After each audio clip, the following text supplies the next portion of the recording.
to Yvonne when she left that day? She was confronted by someone who shot her 3 times at the bottom of the stairs. It was a shock. Everybody at least either knew Yvonne, knew of Yvonne, or knew her family. The shooter knew what they wanted to do, and they did it with cold-blooded efficiency.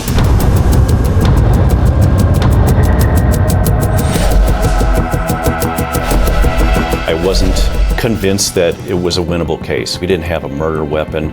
We didn't have any eyewitness accounts. We didn't have any admissions. We didn't have any DNA evidence. Did people know who the killer was? Everyone knew who did it, and the fact that something like this would happen in small town St. Croix Falls in 1985 was just incomprehensible.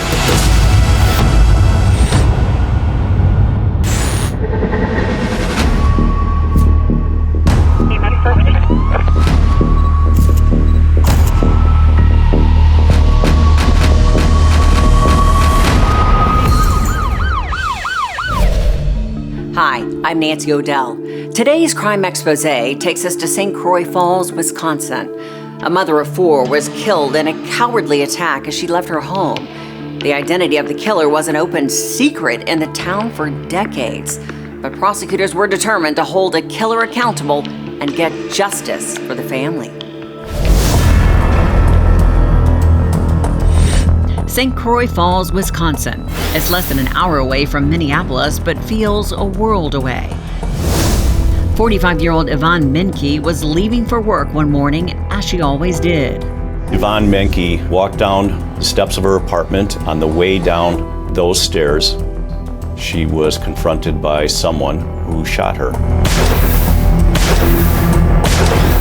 That individual shot her 3 times, once through kind of the neck area, and then 2 more times from the back of the head as Yvonne laid on the ground on the cold cement sidewalk.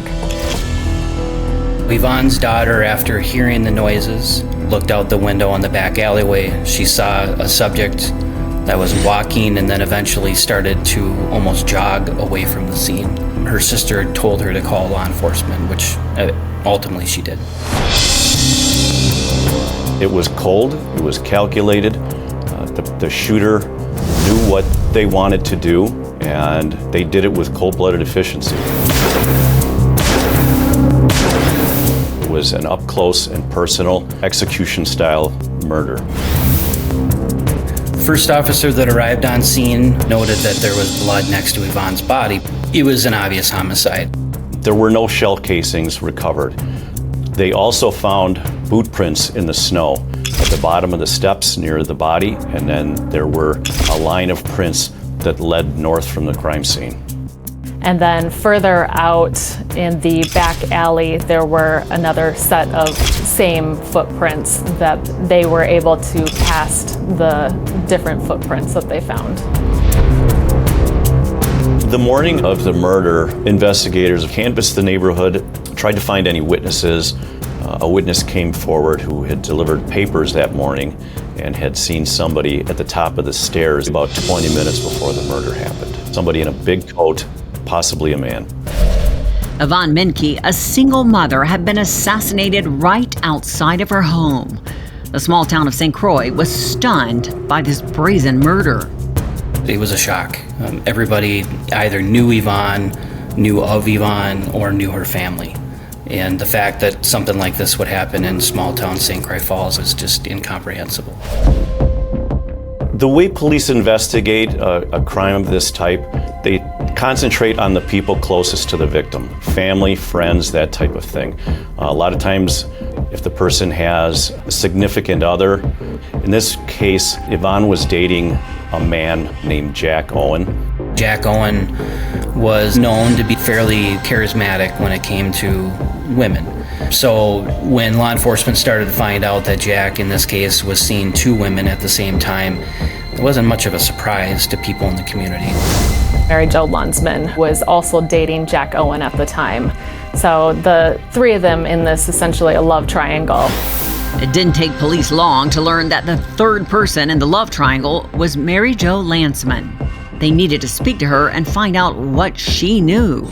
It They went to her place of employment, which was a bank, and their impression of her was that she had this look on her face like, oh God, I've been caught. So what did Mary Jo say to investigators? They confront her on the Menke killing, and she starts to cry. She becomes emotional, which officers at the time thought was pretty unusual, given the fact they hadn't told her why they were there at that point. Of course, they asked her if she had a gun. She had a couple. She had a rifle. She had a pistol. And that's not unusual in this part of the state. There was some discussion about a gun that she had at one point that she actually gave to a friend to have that person sell. It absolutely sounds fishy, and it seems strange that she would have loaned this .22 pistol to a friend just before the homicide happened. As to where she was at the time of the killing, was at her house alone. She didn't have an alibi when you break it down. Police would continue their investigation into the love triangle that involved Yvonne Menke, but there were other angles that needed to be considered. Yvonne's autopsy would hopefully fill in some blanks on how she was so brutally murdered. The autopsy revealed that the cause of death was 3 gunshot wounds. A small caliber gun was the weapon that was used. They recovered all 3 bullets and determined them to be .22 caliber.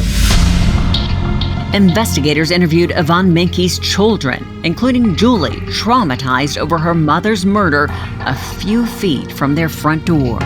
What did Yvonne's daughter say that was of value? A day or 2 prior to the murder, she had received a phone call. The person on the other end of the phone wanted to know if Yvonne was there. She had already left for work. Yvonne's daughter gave her some descriptions as far as what her daily schedule was, and that was that. Julie thought that the phone call was somewhat odd because she could hear noises which suggested to her that the call was being made from a payphone. Of course, Julie didn't know at the time that the person was most likely the killer, and that Julie was providing Yvonne's work habits when she was leaving for work. Police now were convinced that Yvonne knew her killer and that the killer knew her, but there was a long journey ahead to hold the killer accountable.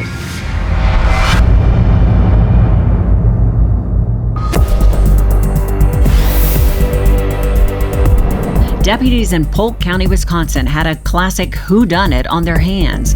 But this wasn't some fictional crime novel. A woman had been murdered. At this point in the investigation, everyone and anyone was a suspect. At that point in the investigation, the investigators didn't really know that the love triangle was that significant.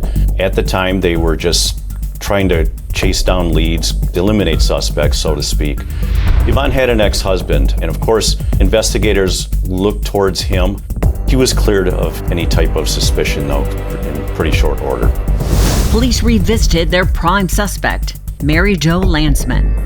After the interview at the bank, they brought her back to her home to question her further. By this time, they knew that they were looking for some boots that might have matched the boot prints that were found at the scene, and they asked her if she had any. She then accessed a pair of size 5 Articat boots from a small cubby area near the basement stairs and turned those over to law enforcement. And immediately after leaving the scene, the investigators noted that the tread pattern was very consistent with the boot prints that were found at the scene, and also the size was very consistent.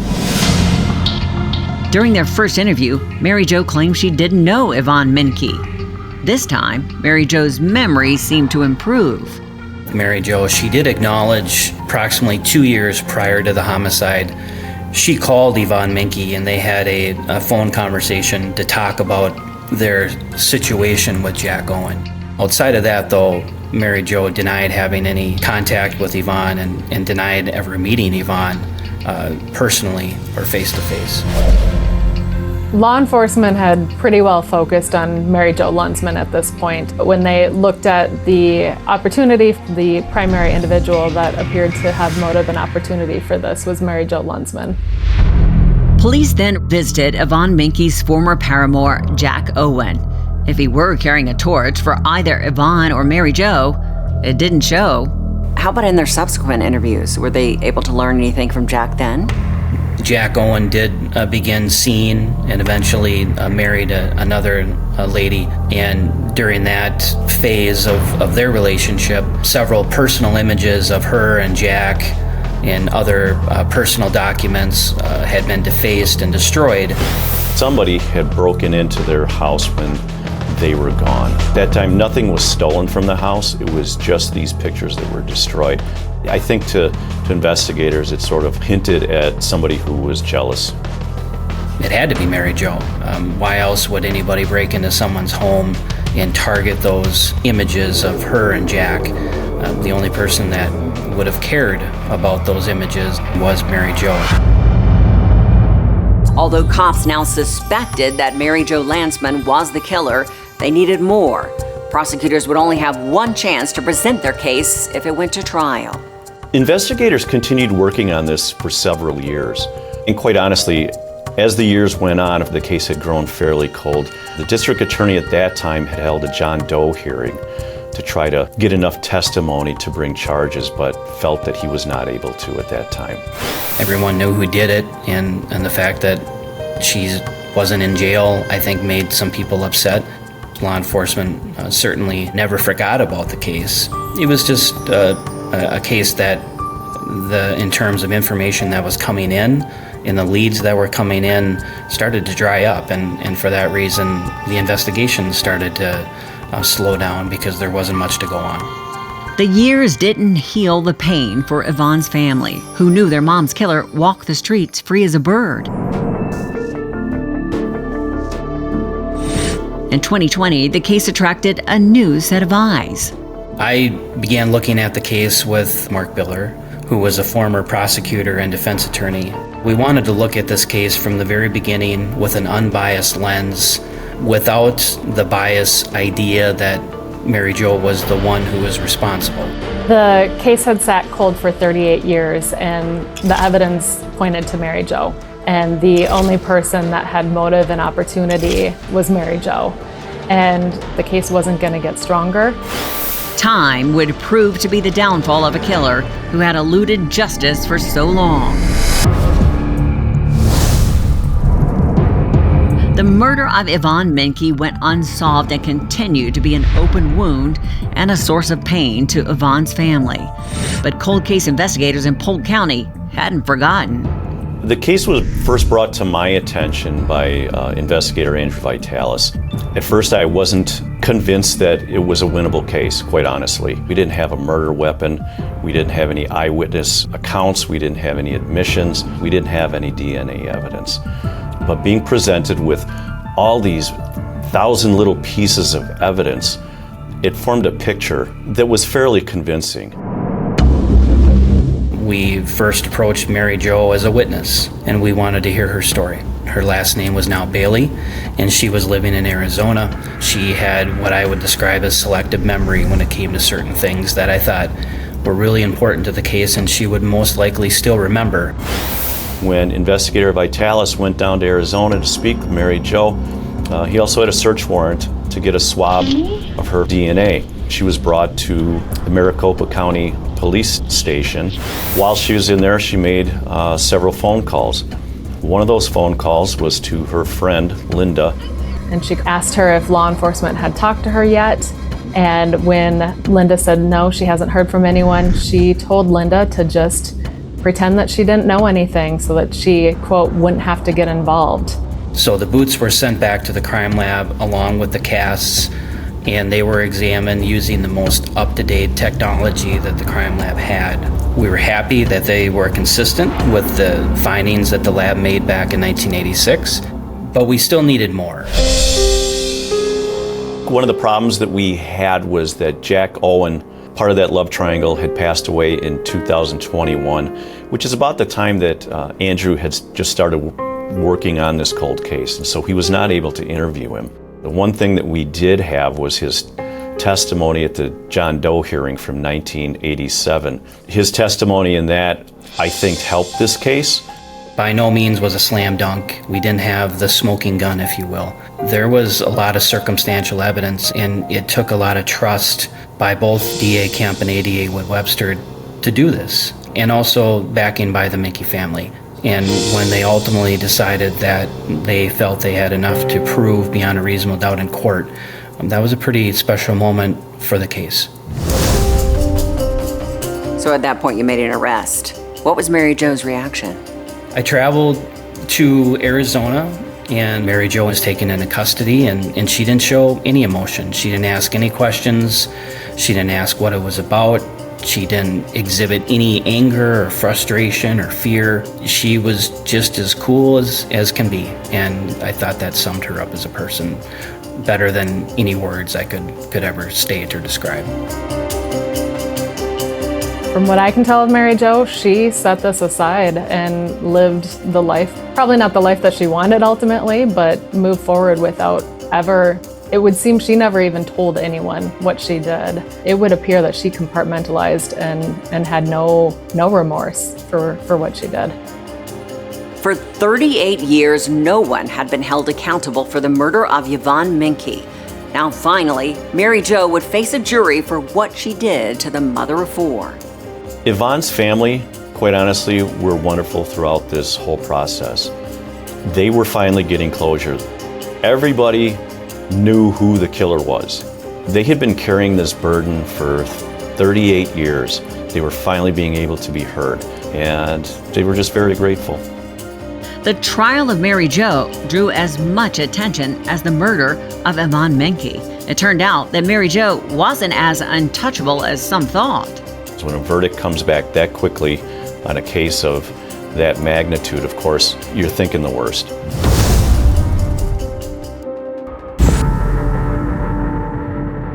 The trial of Mary Jo Bailey for the murder of Yvonne Menke lasted 8 days. Mary Jo sat stone-faced through the proceedings, and the verdict was no surprise to anyone.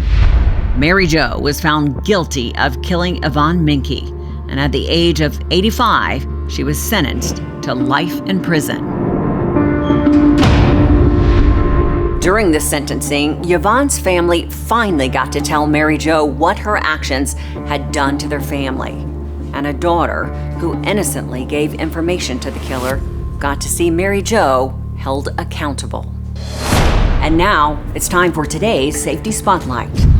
Mary Jo Bailey's obsession with her ex, Jack Owen, drove her to murder her perceived romantic rival, Yvonne Menke.